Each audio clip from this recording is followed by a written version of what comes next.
Coucou, me voilà, regardez, je reviens. Et cette fois-ci, je mets la capuche. La capuche rouge. Bon, c'est pas vraiment la tenue idéale pour faire les manifs. Mais voilà, donc, pour... qu'est-ce que j'avais fait la dernière fois? Ah oui, j'étais avec Besancenot pour le nouveau parti anticapitaliste, le NPA. Maintenant, après le NPA, on va passer toujours du côté extrême, toujours à gauche, extrême gauche. On parle cette fois-ci d'une certaine Nathalie Arthaud, ou encore lutte ouvrière, ça vous rappelle, pour les plus anciens, une certaine Arlette Laguillet. Et donc voici donc la petite histoire avec ma capuche rouge de ce parti politique français trotskiste, enfin situé à l'extrême gauche, le nom d'usage donc de l'Union communiste, voilà. Donc l'Union communiste est devenue lutte ouvrière, principale organisation du regroupement international Union communiste internationale. Communiste, révolutionnaire et internationaliste, lutte ouvrière défend les idées du trotskisme en France et met l'accent sur le rôle central de la classe ouvrière. Donc voilà, ok, je vous fais pas le dessin, lutte ouvrière, vous voyez, marqué au-dessus.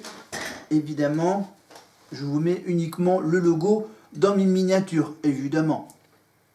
Voilà, pour être tranquille. Les miniatures des différents partis politiques, évidemment, dans les miniatures de vidéos.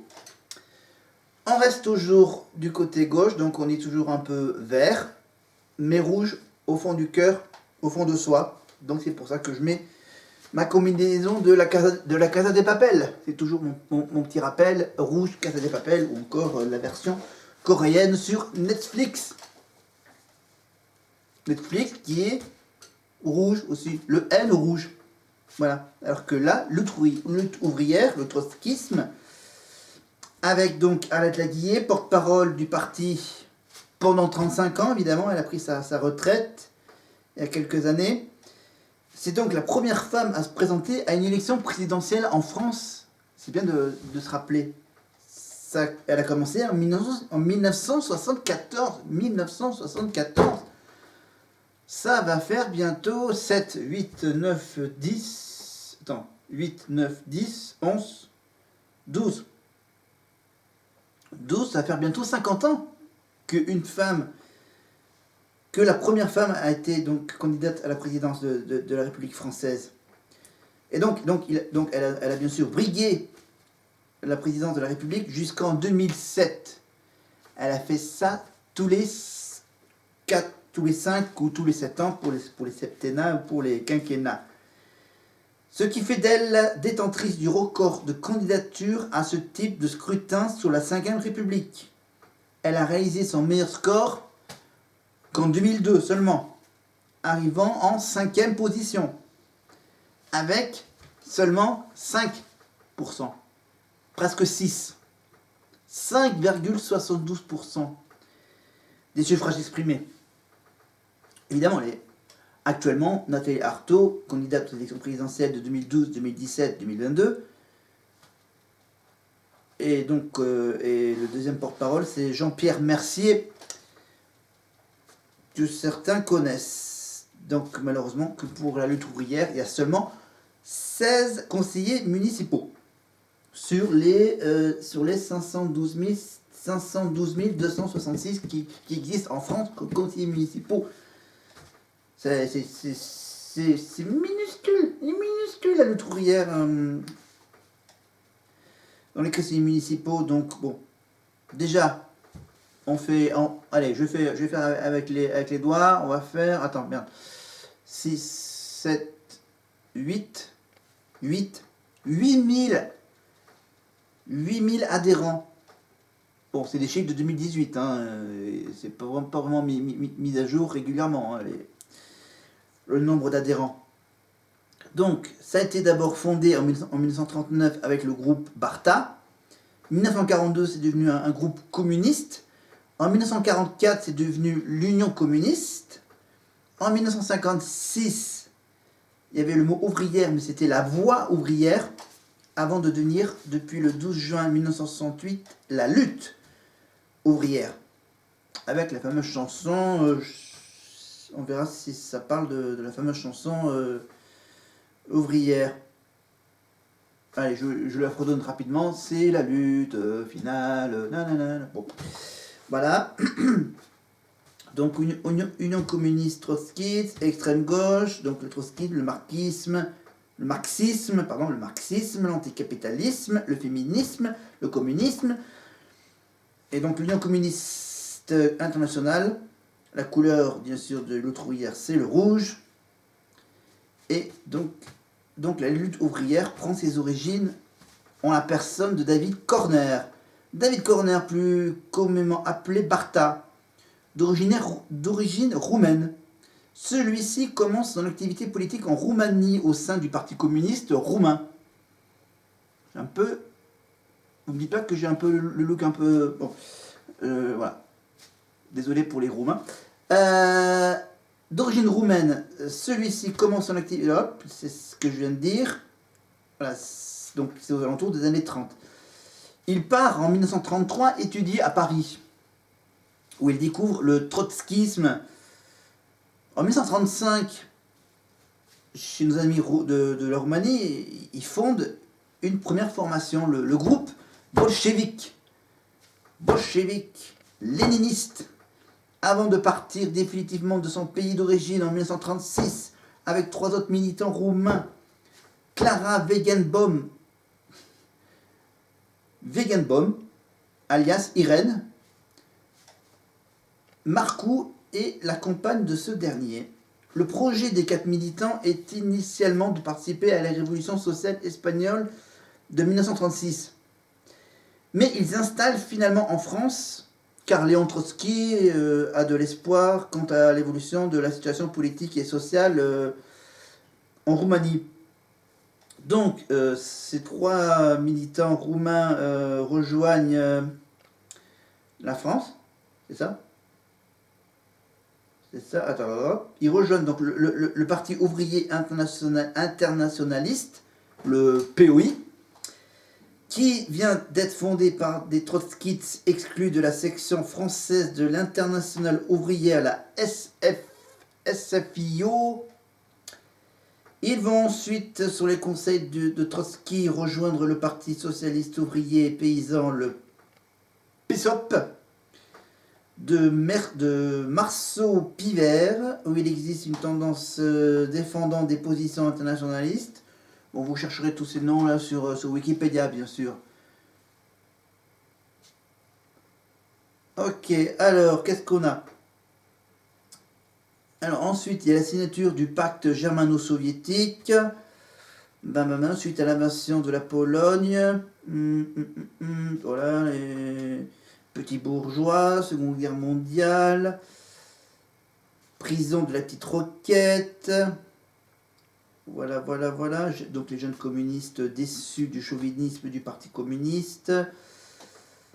Voilà. Alors le groupe, bien sûr, le groupe Barta, dans les années 40. Voilà. Qu'est-ce que j'ai... Alors je... Donc 41, c'est l'invasion de l'Union soviétique par les troupes allemandes. Le groupe tire à 2000 exemplaires un tract titré Vive l'armée rouge. Donc la révolution d'octobre en URSS face à l'impérialisme, et ce bien que l'URSS soit sous la coupole de la bureaucratie stalinienne. Donc ensuite à l'occupation, la lutte de classe, octobre 1942. Donc avec bien sûr le groupe Lutte des classes, également appelé le groupe Barta en 1944. Donc ça, ok.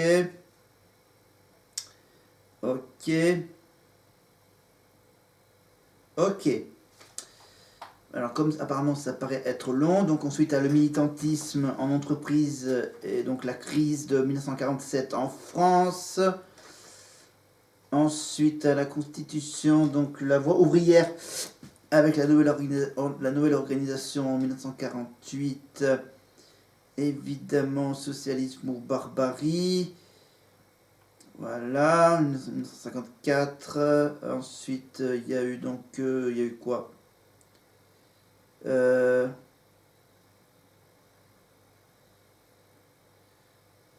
D'accord.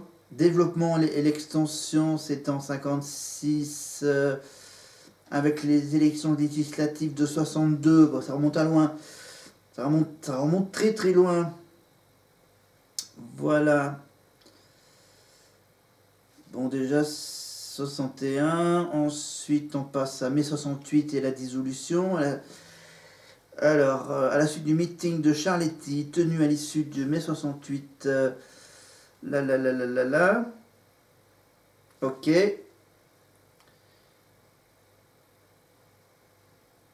Ok, donc là, c'est la fondation d'un parti révolutionnaire commun.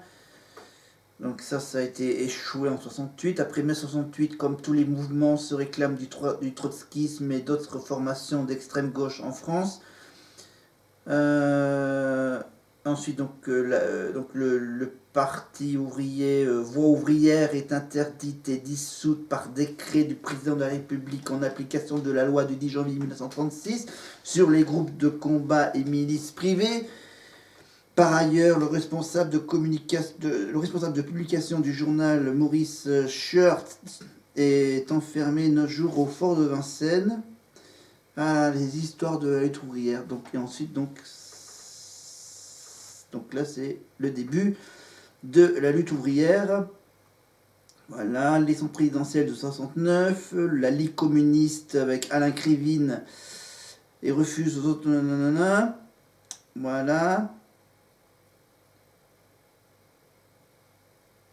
Ok, première participation électorale. Donc là, on est en 69, d'Alain Krivine. Après, donc la présidentielle de 69 de la Krivine, que lutte ouvrière juge catastrophique qu'une première participation aux élections législatives est décidée par le parti en 1973. Il est nécessaire de choisir un porte-parole pour représenter médiatiquement l'organisation. Le parti décide alors de choisir une femme, alors que 2 militantes sont initialement présentées pour cette fonction. C'est finalement Arlette Laguillet. Je suis en train un peu de limiter. Une employée de banque à la tête de la grève en cours au Crédit Lyonnais, qui est choisie, présente dans 71. Donc on parle du parti politique, la lutte ouvrière, présente dans 171 circonscriptions sur 490. La lutte ouvrière obtient une moyenne de 2,29% des voix dans celle-ci et 0,82% au niveau national. L'année suivante, lutte ouvrière devient le premier groupe politique à présenter une femme à l'élection présidentielle, avec Arlette, qui commence son premier passage télévisé de la campagne en déclarant: eh ben oui, je suis une femme et j'ose me présenter comme candidate à la présidence de cette république d'hommes. C'est légal. Ah, et pourtant, cela choque. Ah, cela paraît étrange, même aux hommes de gauche. Voilà. Bon, après, ça fait un petit début. Hein. Ça fait un petit début à 2,33% des voix exprimées. Ben, en fait, l'organisation, ils considèrent que cette candidature, c'est quand même un premier succès modeste. Hein, modeste. Donc Arlette Laguillet arrive ainsi en 5e position sur 12. Donc elle arrive au milieu, donc c'est modeste, hein, au milieu du classement. Mais bon, elle passe quand même devant Alain Krivine quand même. Voilà, 0,37% pour Alain Krivine. Hein. Voilà. À la suite de cette élection, la direction du parti décide de présenter dorénavant systématiquement, il n'y a pas d'électricité, systématiquement des candidats aux différentes élections. Ah, je suis mieux comme ça. Voilà, décapuché. Je me suis décapuché. J'invente des mots. Alors, donc ensuite, bien sûr, donc maintenant, Arlette s'installe dans le paysage politique. La lutte ouvrière s'installe. Bah oui. Élection législative de 1978. En présentant des candidats dans chacune des 470 circonscriptions de la France métropolitaine, le parti obtient 1,70% des suffrages exprimés.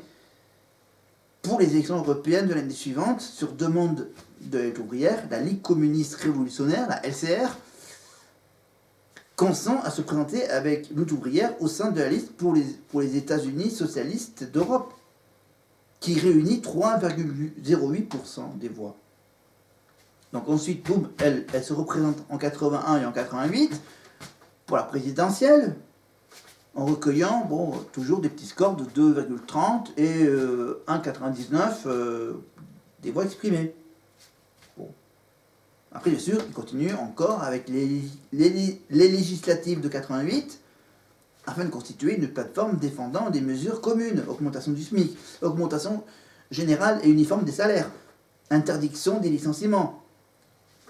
Bon, finalement, l'accord est envisagé, de telle manière que des candidats lutte ouvrière seraient présents dans 75 circonscriptions. La demande reste donc lettre morte, et la lutte ouvrière décide de ne présenter aucun candidat. Voilà, en considérant l'élection comme une élection sans aucun enjeu. Mais en 89, Christian Driano, ouvrier chez Peugeot, parce que je crois que j'avais parlé d'une marque aussi tout à l'heure avec Arlette, c'était le Crédit Lyonnais. Crédit Lyonnais, Crédit Agricole. À l'époque, il y avait BNP aussi, à l'époque d'Arlette. Là, je crois qu'il y avait encore, je pense qu'il y avait encore la Caisse d'épargne ou la Banque Populaire. Voilà. Au moins, j'ai dit les marques pour avoir de problèmes avec YouTube. Alors, où est-ce que... Voilà, je suis perdu. Je suis perdu. Ah, voilà, Peugeot, voilà, l'ouvrier chez Peugeot. Hein, pas de Citroën, pas de Renault. À l'époque, je crois qu'il y avait encore aussi Fiat.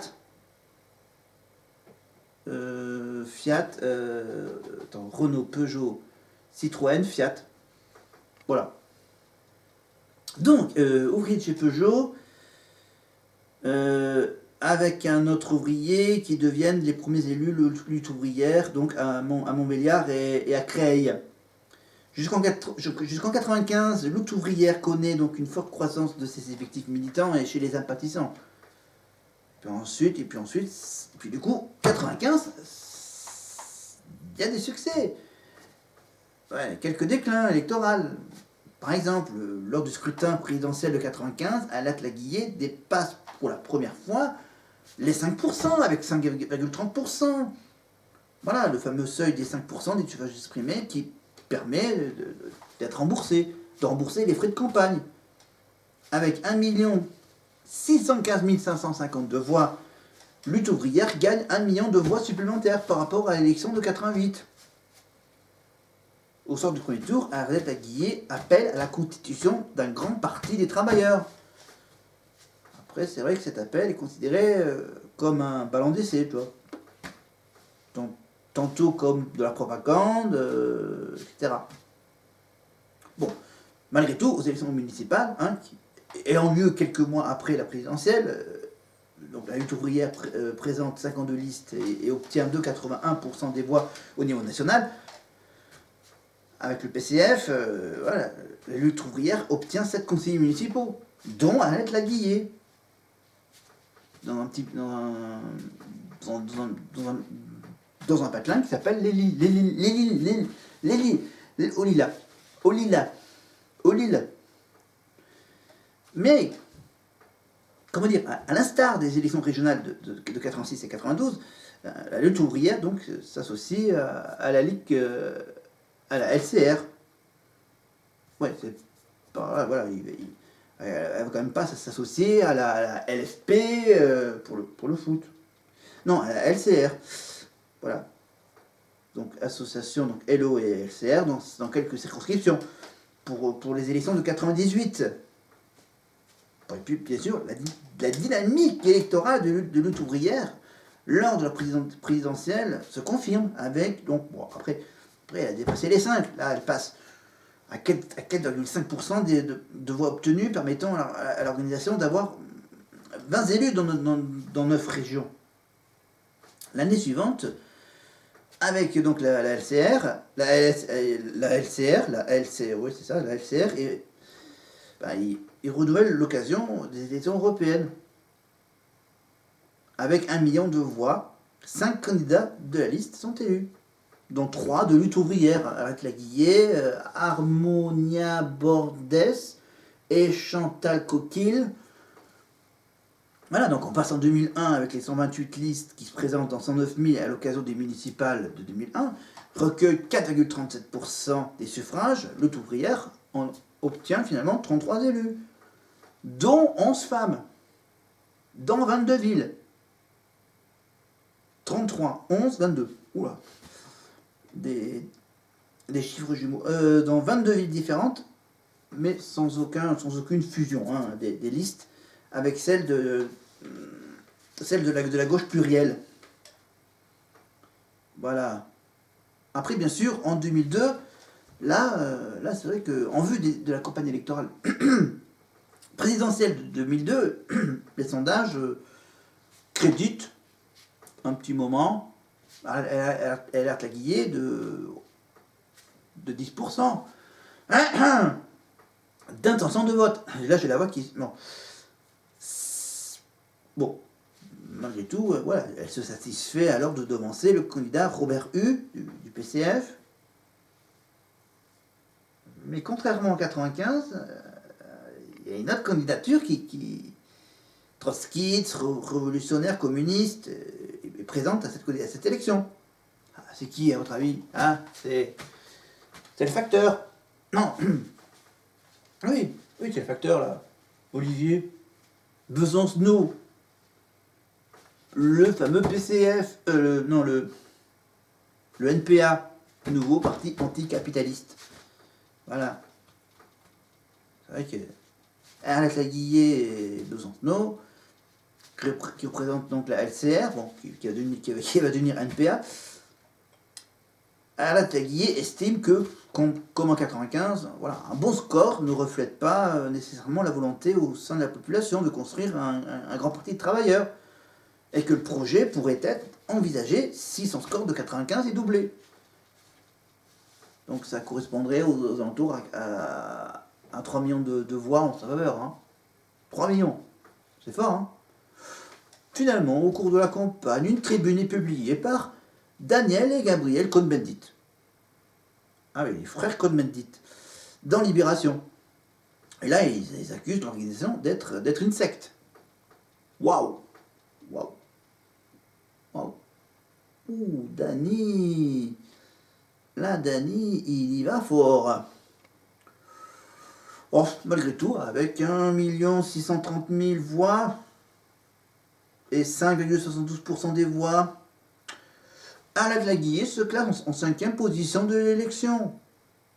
On est en 2002, bien sûr, je vous rappelle. Elle refuse donc de donner explicitement une consigne de vote. Au second tour, bien sûr. Avec l'affrontement entre Jean-Marie Le Pen et Jacques Chirac. Bon. Dans un communiqué, l'organisation refuse aussi de participer au front antifasciste. Et il précise ne pas appeler à l'abstention. Non, allez-y, votez, mais votez. Voilà. Ne vous abstenez pas, allez-y, votez, mais on ne donne pas de consigne. Bon, ben ces prises de position sont alors considérées comme confuses. Bon. Un peu bizarre comme consigne. Ambigu. Voire même un peu, on va dire, très alambiqué par la presse. Bon. Après 2002, bien sûr, ça marque la fin d'une longue histoire, d'une longue période d'ascension électorale de la lutte ouvrière. Voilà.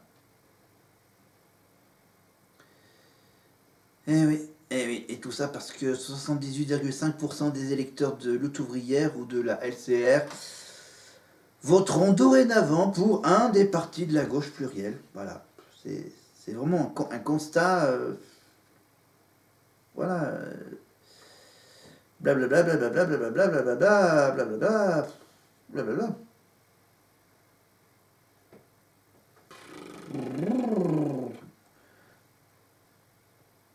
Voilà. Bon, après, parlons un peu de la transition entre Arlette Laguiller et Nathalie Arthaud. L'histoire entre Arlette Laguiller et Nathalie Arthaud. Ça commence au municipal de 2008. La campagne des élections municipales de 2008 est la dernière d'Arlette Laguiller en tant que porte-parole. Lors du congrès annuel de décembre 2007, la majorité décide d'autoriser la participation locale des militants et des listes unitaires. Si je vais un peu trop vite, vous pouvez ralentir la vitesse de la vidéo. Voilà. Donc, je parlais donc de la gauche, je patine, de la gauche plurielle. La stratégie, donc, voilà, dénoncée, critiquée par dans la blablabla. Voilà, ensuite on parle d'Alain Krivine. Voilà, finalement dans 70 villes, les militants participent à des listes principalement conduites par le PCF, 38 listes, et le PS avec les 26 listes. Par ailleurs, des listes indépendantes sont présentées dans 118 villes.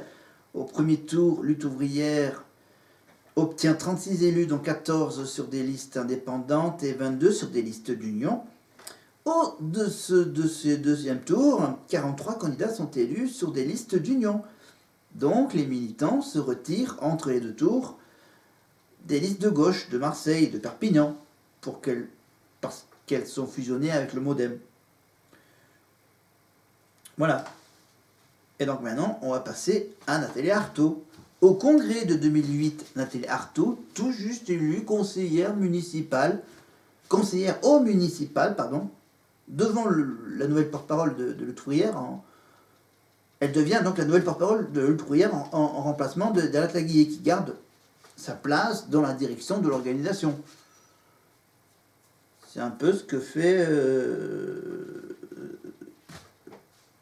le Front National, avec Jean-Marie, qui a donné sa place à sa fille, et que lui, il reste, bien sûr, président d'honneur, enfin, un titre honorifique, bien sûr, pour Jean-Marie, bien sûr. Là, pour Alette, il n'y a pas eu de titre très précis, je crois. Voilà, il a juste donné sa place à Nathalie Arthaud. Voilà. Et donc, la première mission de Nathalie Arthaud est de mener la campagne pour les élections européennes de 2009.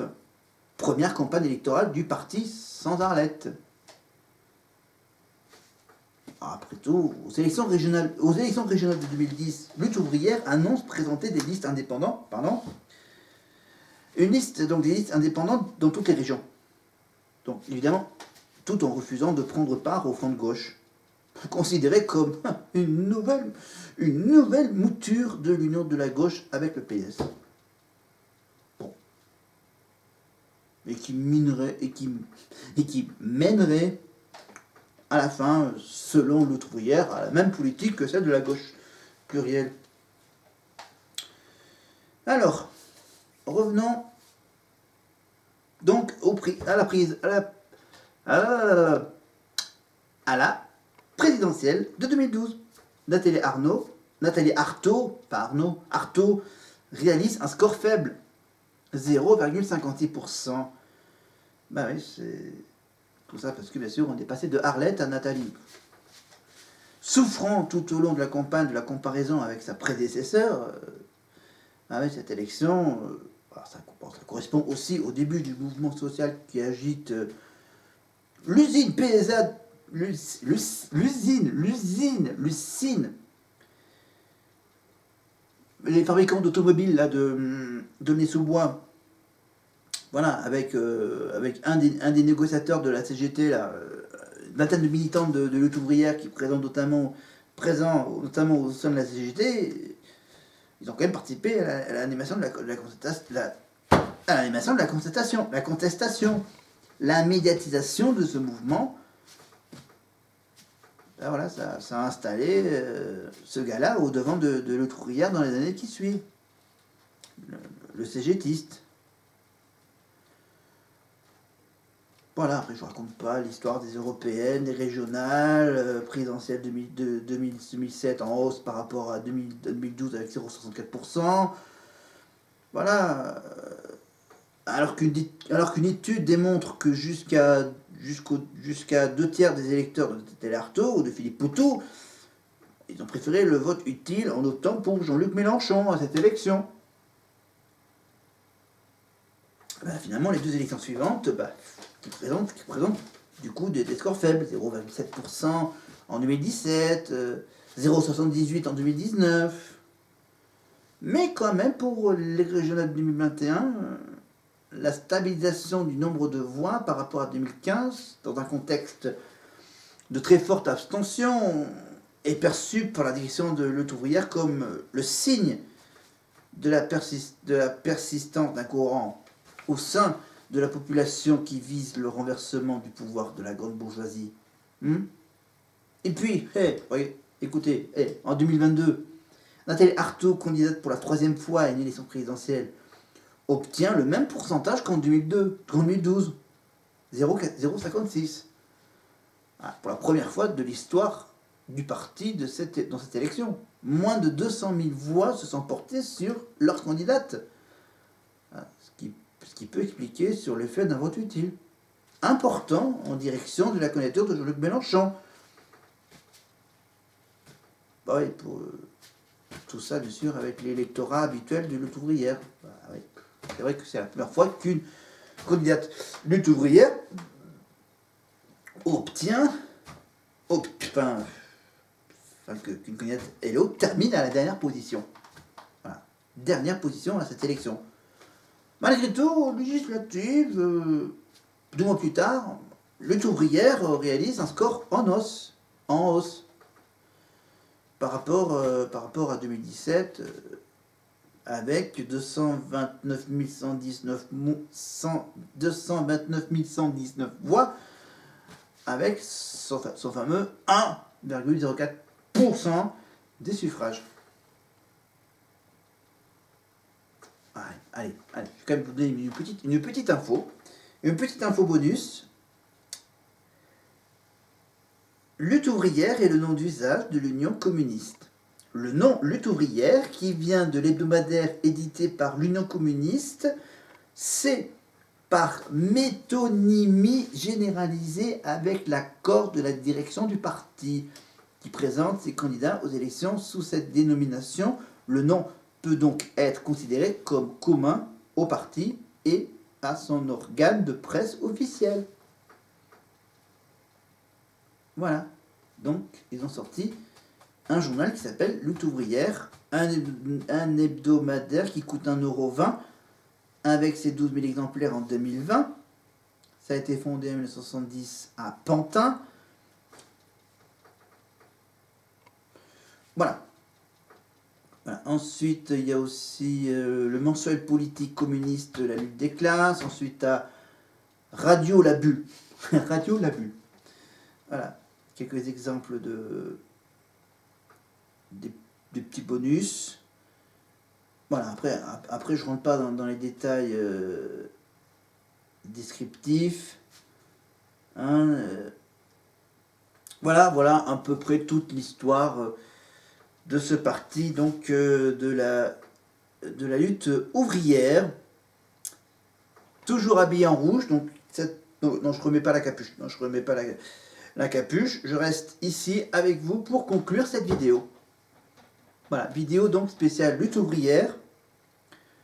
Pour finir cette première partie avec donc ces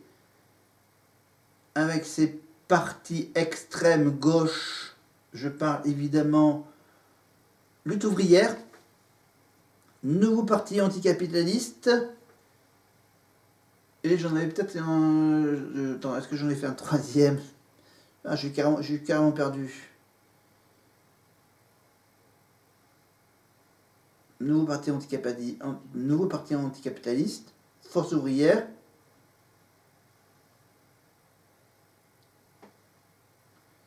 Voilà. Après, donc, il me reste maintenant à parler après Pâques. Je vous parlerai donc après les fêtes de Pâques de la NUP. Les différents éléments de la NUP. Donc, voilà, ça sera peut-être... vous verrez bien. Je vais donc réfléchir pendant les fêtes à savoir comment je vais vous proposer donc ces 4 prochaines vidéos, 4 prochaines vidéos, enfin 3-4 prochaines vidéos sur les 3-4 grands éléments de la NUPES. Je prépare cette vidéo bien sûr pour la mettre en ligne dès le 9 avril. Et après, on se donne rendez-vous, je crois, pour la mi-avril. Alors du coup, je sors... Attends, il faut que je sorte mon agenda. Voilà. Donc, pour le 9 avril, donc là, je l'enregistre le 5 pour la mettre au 9. Donc demain, j'ai une vidéo... donc j'ai le 6 où j'ai une vidéo qui sera mise en ligne. Après le 9, donc on passe toute la semaine tranquille. Après, j'en ferai une vers le 18 avril, on va dire. On donnerait rendez-vous vers le 18 avril. Voilà, parce que je ne sais pas quand est-ce que je vais revenir ici faire les vidéos. Donc je vais peut-être en mettre une vers le 18. Après 1, 2, 3. Après, je mettrai une plutôt vers le week-end du 21, 22, 23 avril. Après, j'en ferai une pour le milieu de la semaine du 26. Et on verra pour conclure avec le 30 avril, évidemment, avant de passer au mois de mai. Un mois de mai, donc spécial cinéma, mais toujours avec une petite pointe de politique, évidemment. Parce que j'aurai une question réplique de cinéma, et je reviendrai vers les programmes de Jean-Luc Mélenchon. Évidemment, là, j'ai pas eu trop le temps, j'ai eu juste le temps de faire ces longues vidéos sur les partis politiques de droite et de gauche, donc que je vais faire durant cette fin du mois d'avril. Voilà, je vais donc me reposer auprès de mes parents, de mon frère, des vaches, des chiens, des chats, des poules. Voilà, l'air de la campagne en fait, en résumé. Voilà, je vais passer donc une semaine en famille. Et on revient en pleine forme pour des nouvelles vidéos donc sur la politique, le cinéma et peut-être la musique pour le mois de juin avant d'arriver à l'été avec donc le Tour de France, le voyage dans le Tarn et le festival de théâtre de rue. Voilà, je ferme mon ordinateur et je vais donc fermer la caméra et arrêter la vidéo et passer donc une bonne semaine de repos pour ceux qui sont encore en vacances pour la semaine de Pâques. Bon week-end de Pâques, bon lundi de Pâques, et nous donc on se retrouve dans une grosse semaine on va dire. Alors je vous dis à bientôt, bye bye. Ah oui, bien sûr, n'oubliez pas, abonnez-vous, la cloche, commentaire, pouce haut c'est bien, pouce vers le bas, pas bien. Je reviendrai évidemment toujours avec ce même décor, cette même éclairage, cette même caméra, tout est pareil, sauf que je serai peut-être en meilleure forme. Alors bye bye, salut.